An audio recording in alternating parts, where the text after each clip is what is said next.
सिरतपुर गांव के एक छोटे से कच्चे घर में हर सुबह उम्मीद और संघर्ष साथ साथ जागते थे। सुबह का उजाला इस छोटे से घर में उम्मीद से पहले जिम्मेदारियां लेकर आता है। रसोई में खड़ी सुशीला दाल को नहीं, दिन को बढ़ा रही है, ताकि कम चीजों में भी घर चल सके। अमन बेटा, सुबह सुबह फिर किताब लेकर बैठ गया। पहले कुछ खा ले, फिर पढ़ लेना। हाँ माँ, बस ये पाठ देख रहा हूँ। मास्टर जी ने कहा था आज पूछेंगे। माँ, ये किताब फिर से फट गई है। पढ़ते पढ़ते पन्ने निकल जाते हैं। मुझे पढ़ने में दिक्कत हो रही है। कोई बात नहीं बेटा, शाम को इसे धागे से फिर बांध देंगे। किताब पुरानी हो सकती है, लेकिन तेरी पढ़ाई नहीं रुकनी चाहिए। चल बेटा, अब बस कर पढ़ाई, नहीं तो स्कूल पहुंचने में देर हो जाएगी। पहले खाना खा ले, फिर तैयार हो जाना। माँ, आज दाल की खुशबू कुछ अलग लग रही है। थोड़ा सा जीरा बचा था, वही डाल दिया। तुम जो बनाती हो ना माँ, मुझे सब अच्छा लगता है। अब इतनी भी तारीफ मत कर। फिर भी माँ, इसकी खुशबू पूरे घर में फैल रही है। खुशबू जीरे की नहीं बेटा, भूख की होती है। जब मन से खाना बनाओ तो साधारण चीज भी अच्छी लगती है। सच कहूँ माँ, इससे दाल का स्वाद और अच्छा हो गया। अच्छा, फिर तो लगता है बचा हुआ जीरा भी आज अपना काम कर गया। माँ, काश हम रोज ऐसा तड़का लगा पाते। सब होगा बेटा, धीरे धीरे होगा। बुरे दिन हमेशा थोड़ी रहते हैं। तुम हमेशा यही कहती हो, और पता नहीं क्यों तुम्हारी बात सुनकर सच भी लगने लगता है। क्योंकि उम्मीद छोड़ दी जाए तो घर चलाना और मुश्किल हो जाता है। मैं खूब पढ़ूंगा माँ, फिर तुम्हें इतना काम नहीं करना पड़ेगा। बस यही बात सुनकर मेरी सारी थकान कम हो जाती है। अच्छा, अब बातें बहुत हो गई, जल्दी से खाना खत्म कर और स्कूल की तैयारी कर। अमन चुपचाप खाना खाने लगा। सुशीला रसोई समेटते हुए उसे देख रही थी। साधारण दाल और रोटी के बीच भी माँ बेटे के चेहरे पर एक सुकून था। बाहर स्कूल जाने का समय करीब आ रहा था और अंदर दोनों अपने अपने सपनों को संभाले बैठे थे। अच्छा माँ, मैं तैयार होकर आता हूँ। हाँ, और अपना बस्ता एक बार देख लेना। कल पेंसिल ढूंढते ढूंढते परेशान हो गया था। आज सब रख लिया है, किताबें, कॉपी, पेंसिल, कुछ नहीं भूलूंगा। बहुत बढ़िया, जिम्मेदार बच्चे ऐसे ही होते हैं। माँ, मैं स्कूल से आते वक्त कमला चाची के घर ब्लाउज भी दे आऊँ क्या? नहीं बेटा, तू सीधे घर आना, बाकी काम मैं संभाल लूंगी। ठीक है, लेकिन अगर तुम्हें मदद चाहिए हो तो बता देना। तेरी सबसे बड़ी मदद यही है कि मन लगाकर पढ़ाई कर। अच्छा माँ, मैं चलता हूँ। भगवान तेरा दिन अच्छा करे बेटा, ध्यान से जाना। अमन अपना पुराना बस्ता कंधे पर टांगता है और घर से बाहर निकल जाता है। सुशीला दरवाजे पर खड़ी उसे दूर तक जाते हुए देखती रहती है। उसकी आंखों में चिंता भी है और उम्मीद भी। अमन के जाते ही घर में फिर वही खामोशी लौट आई। चूल्हे की धीमी आंच और घड़ी की टिक टिक के अलावा कोई आवाज नहीं थी। फिर अंदर आकर सिलाई मशीन के सामने बैठ गई। आज ये दोनों ब्लाउज पूरे करने ही होंगे, नहीं तो कमला नाराज हो जाएगी। उसने कपड़े उठाए और मशीन चलाने लगी। तभी बाहर से किसी के कदमों की आहट सुनाई दी। अरे सुशीला, घर पर हो क्या? हाँ कमला दीदी, आइए, बस आप पे ही काम कर रही थी। कैसी हो सुशीला? कई दिनों से तुम्हें ठीक से देखा नहीं। सब कुशल मंगल तो है ना? हाँ दीदी, सब ठीक है, बस रोजमर्रा की भागदौड़ और काम में समय निकल जाता है। और अमन कैसा है? पढ़ाई लिखाई ठीक चल रही है उसकी? हाँ, पढ़ाई में तो उसका मन बहुत लगता है। बस भगवान उसकी मेहनत रंग ला दे। अच्छा है, बच्चे अगर पढ़ाई में मन लगाए तो माँ की आधी चिंता वैसे ही कम हो जाती है। वैसे स्कूल की फीस का कुछ इंतजाम हुआ या नहीं? अभी पूरी तरह नहीं हुआ, लेकिन हो जाएगा, किसी तरह कर लूंगी। तुम हर बात अकेले सह लेती हो, जरूरत हो तो बताना। धन्यवाद दीदी, बस अमन की पढ़ाई रुकनी नहीं चाहिए, बाकी मुश्किलें तो आती जाती रहती हैं। कमला मुस्कुराते हुए वहाँ से चली गई। सुशीला कुछ पल दरवाजे पर खड़ी उसे जाते हुए देखती रही। फिर धीरे धीरे वापस अंदर आ गई। घर में एक बार फिर वही सन्नाटा फैल गया था। सुशीला की नजर मेज पर रखी अमन की फटी हुई किताब पर पड़ी। उसने किताब उठाई और धीरे धीरे उसके मुड़े हुए पन्नों को सीधा करने लगी। सुशीला को नहीं पता था कि उसी समय स्कूल में अमन के सामने एक ऐसी बात आने वाली थी जो उनकी जिंदगी बदल सकती थी। स्कूल पहुंचते ही अमन अपनी कक्षा में जाकर बैठ गया। तभी उसका सहपाठी राहुल वहां आया। राहुल पढ़ाई में ठीक था, लेकिन उसे हमेशा इस बात की जलन रहती थी कि मास्टर जी अक्सर अमन की तारीफ करते थे। अमन आज भी सबसे पहले आ गया? हाँ, बस थोड़ा पाठ देख रहा था। तभी स्कूल की घंटी बजी और मास्टर जी कक्षा में आए। बच्चों, अगले महीने जिला स्तर की प्रतियोगिता होने वाली है। जो भी छात्र भाग लेना चाहता है वो अपना नाम दे सकता है। बच्चों के चेहरों पर खुशी साफ दिखाई दे रही थी। हर कोई प्रतियोगिता में भाग लेने और अपना हुनर दिखाने के बारे में सोच रहा था। अमन भी पूरे उत्साह के साथ बैठा था, लेकिन राहुल की नजरें बार बार उसी पर टिक रही थी। उसे ये बात बिल्कुल पसंद नहीं आ रही थी कि एक बार फिर सबकी उम्मीदें अमन पर जा टिकी थी। मास्टर जी, मैं भाग लेना चाहता हूँ। अमन का नाम सुनते ही राहुल का चेहरा उतर गया। उसे लगा कि अगर अमन प्रतियोगिता में होगा तो सबकी नजरें फिर उसी पर चली जाएंगी। मैं भी भाग लूंगा। राहुल ने भी पूरे आत्मविश्वास के साथ भाग लेने की बात कही, लेकिन जैसे ही उसने अमन की ओर देखा, उसके मन में जलन की एक हल्की चिंगारी उठी। उसे अच्छा नहीं लग रहा था कि इस प्रतियोगिता में उसका सबसे बड़ा मुकाबला अमन ही बनने वाला था। कुछ ही देर में छुट्टी की घंटी बज गई। बच्चे हंसते खेलते अपनी किताबें समेटकर घर की ओर निकलने लगे। अमन भी अपने बैग को कंधे पर टांगकर बाहर जाने ही वाला था कि तभी मास्टर जी ने उसे आवाज देकर रोक लिया। अमन उनके पास जाकर खड़ा हो गया। दोनों स्कूल के बरामदे में खड़े होकर फीस के बारे में बात करने लगे।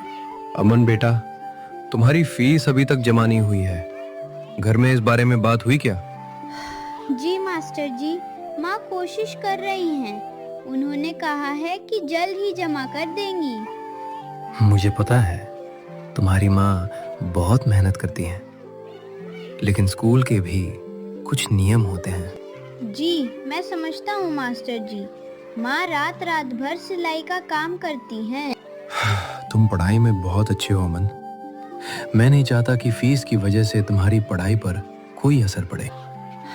मैं भी पढ़ाई नहीं छोड़ना चाहता मास्टर जी। मैं खूब मेहनत करूँगा। बस यही हौसला बनाए रखना। मैं प्रिंसिपल साहब से बात करूंगा। शायद तुम्हें थोड़ा और समय मिल जाए। सच में मास्टर जी, धन्यवाद। माँ को यह सुनकर बहुत राहत मिलेगी। अब चिंता छोड़ो और प्रतियोगिता की तैयारी पर ध्यान दो। मुझे तुमसे बहुत उम्मीद है। जी मास्टर जी, मैं आपको निराश नहीं करूँगा।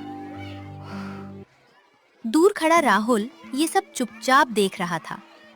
जैसे जैसे उसे अमन की घर की परेशानी का पता चल रहा था, उसके मन में एक नई योजना जन्म लेने लगी। स्कूल की छुट्टी हो चुकी थी। बच्चे धीरे धीरे अपने घरों की ओर जा रहे थे। अमन भी स्कूल के गेट से बाहर निकला, लेकिन उसके मन में अभी भी प्रतियोगिता की बातें चल रही थी। तभी राहुल उसके पास आया। इस बार उसके चेहरे पर जलन नहीं, बल्कि दोस्ती भरी मुस्कान थी। अमन, तुम सच में प्रतियोगिता में भाग लेने वाले हो? हाँ, मास्टर जी ने कहा है कि मेहनत करूँ तो अच्छा कर सकता हूँ। तब तो हमें साथ में तैयारी करनी चाहिए। आखिर मुकाबला तो हम दोनों का ही है। ये तो अच्छी बात है। साथ में तैयारी करेंगे तो और सीखने को मिलेगा।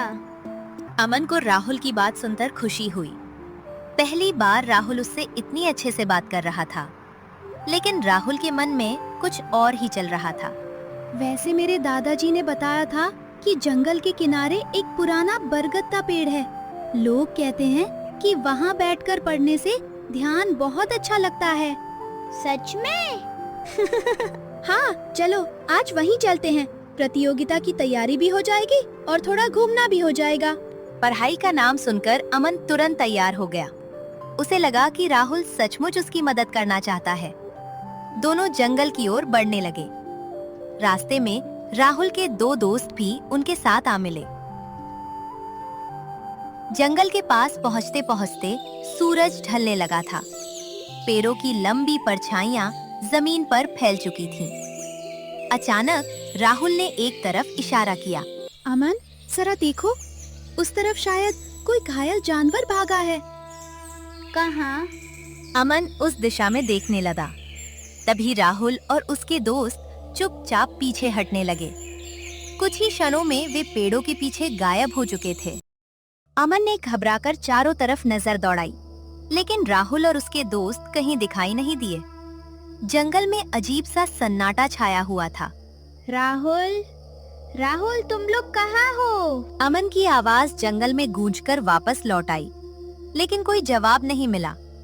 अब उसे समझ आने लगा था कि शायद उसके साथ कोई मजाक किया गया है। ये लोग मुझे छोड़कर तो नहीं चले गए? तभी पास की झाड़ियों में कुछ सरसराने की आवाज हुई। अमन चौंक गया। उसने धीरे धीरे उस दिशा में देखा। कौन है वहाँ? झाड़ियों के पीछे से एक सुंदर हिरण बाहर निकला। उसकी चमकती आंखें और सुनहरा शरीर किसी साधारण जानवर जैसा नहीं लग रहा था। हिरण कुछ क्षणों तक अमन को देखता रहा और फिर जंगल के अंदर की ओर दौड़ पड़ा। अरे रुको! पता नहीं क्यों, लेकिन अमन का मन उस हिरण के पीछे जाने को कह रहा था। वो सावधानी से उसके पीछे चल पड़ा। हिरण कभी दिखाई देता, कभी पेड़ों के पीछे ओझल हो जाता। कुछ दूर जाने के बाद अचानक हिरण की तेज चीख सुनाई दी। ये कैसी आवाज थी? अमन दौड़ता हुआ आगे पहुंचा। वहां का दृश्य देखकर उसके कदम रुक गए। हिरण जमीन पर बिछाए गए एक मजबूत फंदे में बुरी तरह फंसा हुआ था। जितना वो निकलने की कोशिश करता, फंदा उतना ही कसता जा रहा था। ओ नहीं, तुम तो घायल हो गए हो। हिरण दर्द से तड़प रहा था। उसके पैर से खून की कुछ बूंदें जमीन पर गिर रही थीं। अमन समझ गया कि ये किसी शिकारी का जाल है।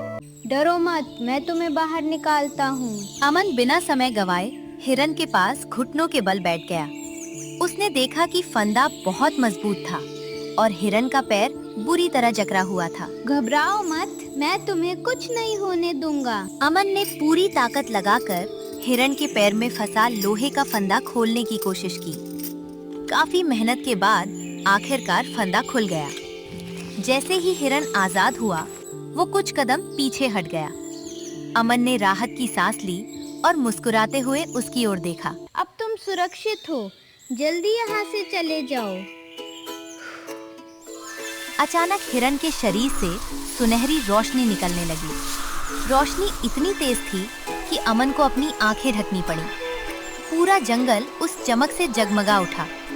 पेड़ों की पत्तियां हवा में झूमने लगीं और चारों तरफ एक अद्भुत प्रकाश फैल गया। ये क्या हो रहा है? कुछ ही क्षणों में वो हिरण धीरे धीरे बदलने लगा और देखते ही देखते हिरण एक दिव्य इंसान के रूप में बदल गया। उसके चेहरे पर शांति थी और उसके शरीर से सुनहरी आभा निकल रही थी। आप कौन हैं? डरो मत अमन, मैं इस जंगल का रक्षक हूँ। मैंने हिरण का रूप धारण किया था। लेकिन आपने ऐसा क्यों किया? मैं ये देखना चाहता था कि इस दुनिया में अभी भी ऐसे लोग हैं या नहीं जो बिना किसी स्वार्थ के किसी की मदद करें। जादुई पुरुष मुस्कुराया और अमन के सिर पर हाथ रखा। तुमने अपनी जान की परवाह किए बिना मेरी सहायता की है। तुम्हारा दिल सच्चा और दयालु है, इसलिए मैं तुम्हें एक विशेष वरदान देता हूँ। कैसा वरदान? आज से तुम जो भी सच्चे मन से कहोगे वह पूरा हो सकता है। लेकिन याद रखना, इस शक्ति का उपयोग केवल अच्छे कामों के लिए करना। और अगर कोई इसका गलत उपयोग करे तो? लालच और स्वार्थ से मांगी गई इच्छा कभी सुख नहीं देती। यदि तुमने इस शक्ति का गलत कामों के लिए उपयोग किया तो ये वरदान हमेशा के लिए समाप्त हो जाएगा। मैं वादा करता हूँ, मैं इसका इस्तेमाल सिर्फ अच्छे कामों के लिए करूँगा। मुझे तुम पर विश्वास है अमन। तुम्हारी अच्छाई ही तुम्हारी सबसे बड़ी ताकत है। ये कहते ही जादुई पुरुष फिर से सुनहरी रोशनी में बदल गया। कुछ ही पल बाद वो रोशनी आसमान में विलीन हो गई। अमन अकेला खड़ा था। लेकिन अब उसकी जिंदगी हमेशा के लिए बदल चुकी थी। उसके मन में ढेरों सवाल थे। क्या सच में उसे कोई वरदान मिला था या ये सब उसकी कल्पना थी? नहीं, ऐसा कैसे हो सकता है? शायद मैं सपना देख रहा हूँ। चलते चलते उसे अचानक याद आया कि माँ उसकी चिंता कर रही होंगी। उसने कदम और तेज कर दिए। उधर सुशीला घर के बाहर बार बार रास्ते की ओर देख रही थी। अमन रोज स्कूल से समय पर लौट आता था, लेकिन आज काफी देर हो चुकी थी। हे भगवान, पता नहीं आज इतनी देर क्यों हो गई। तभी दूर से अमन दौड़ता हुआ आता दिखाई दिया। अमन, कहाँ था तू? मैं कब से परेशान हो रही हूँ। माँ, माफ करना, मैं रास्ता भटक गया था। अमन जंगल और जादुई हिरन वाली बात बताना चाहता था, लेकिन उसे खुद ही विश्वास नहीं हो रहा था कि ये सच था। चल, पहले हाथ मुंह धो ले, फिर खाना खा लेना। रात को खाना खाते समय अमन की नजर मेज पर रखी अपनी फटी हुई किताब पर पड़ी। किताब के कई पन्ने बाहर निकल चुके थे। काश मेरी किताब फिर से नई जैसी हो जाती। जैसे ही ये शब्द उसके मुंह से निकले, अचानक किताब के पन्ने अपने आप ठीक होने लगे। फटा हुआ कवर जुड़ गया और कुछ ही सेकंड में किताब बिल्कुल नई जैसी दिखाई देने लगी। अमन की आंखें आश्चर्य से फैल गईं। उसका दिल जोर जोर से धड़कने लगा। ये कैसे हो गया? अब उसे समझ आ गया था कि जंगल में जो कुछ हुआ था वो सपना नहीं था। जादुई रक्षक का दिया हुआ वरदान सचमुच काम कर रहा था। हिरनी से मिला वरदान अमन ने किसी को नहीं बताया था, लेकिन कुछ दिनों बाद राहुल को शक होने लगा कि अमन के पास कोई खास शक्ति है। उसने देखा कि अमन की कई मुश्किलें अचानक आसान हो जाती हैं। उसके मन में ईर्ष्या और बढ़ गई। अमन, उस दिन जंगल में जो हुआ था उसके बारे में मुझे भी बताना। हम दोस्त हैं। कुछ खास नहीं था राहुल, बस एक घायल हिरन की मदद की थी। अमन की बात सुनकर राहुल शांत तो हो गया, लेकिन उसके मन में कई सवाल घूमने लगे। उसने तय कर लिया कि वो सच्चाई जान कर रहेगा। अगले दिन राहुल फिर मीठी बातें करके अमन को जंगल की ओर ले गया। इस बार उसके चेहरे पर मुस्कान थी, लेकिन मन में एक अलग ही योजना चल रही थी। चल अमन, जंगल के उस हिस्से में चलते हैं। मैंने वहाँ एक बहुत सुंदर जगह देखी है। ठीक है, लेकिन ज्यादा देर नहीं करेंगे, माँ इंतजार करेंगी। दोनों जंगल के अंदर पहुँच गए। कुछ देर बाद राहुल अचानक तेजी से आगे भाग गया। अमन उसे आवाज देता रह गया, लेकिन घने पेड़ों और झाड़ियों के बीच राहुल उसकी नजरों से ओझल हो गया। तभी जंगल की गहरी खामोशी को चीरती हुई किसी की दर्द भरी चीख सुनाई दी। वो आवाज ज्यादा दूर नहीं थी। अमन घबराकर उसी दिशा में दौड़ पड़ा जहाँ से मदद की पुकार आ रही थी। अमन, बचाओ, मुझे निकालो यहाँ से। राहुल, तुम इसमें फंसे कैसे? मैं तुम्हारी शक्ति का राज जानना चाहता था। मैंने ही तुम्हें पहले जंगल में अकेला छोड़ा था। मुझसे बहुत बड़ी गलती हो गई।